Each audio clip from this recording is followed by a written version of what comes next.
Alam mo bang may negatibong epekto ang ayuda sa kaisipan ng isang tao?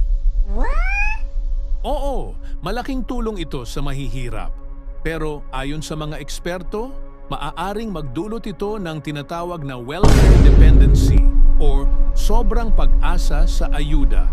Kapag nasanay ang isang tao sa tulong, bumababa ang kanyang kumpiyansa na kaya niyang tumayo sa sarili niyang paa. Dagdag pa, ang stigma ng pagiging palamunin ay nagdudulot ng stress at anxiety sa tumatanggap ng ayuda. At ito pa ang mas malala. Ginagamit ng ilang politiko ang ayuda bilang pangakit sa mga botante. Hindi masama ang ayuda, pero dapat ito ay pansamantalang tulong lang. Ang tunay na solusyon, edukasyon, oportunidad, at sariling pagsisikap. Huwag kalimutan mag-like, follow at share kung gusto mo pa ng content tungkol sa politika.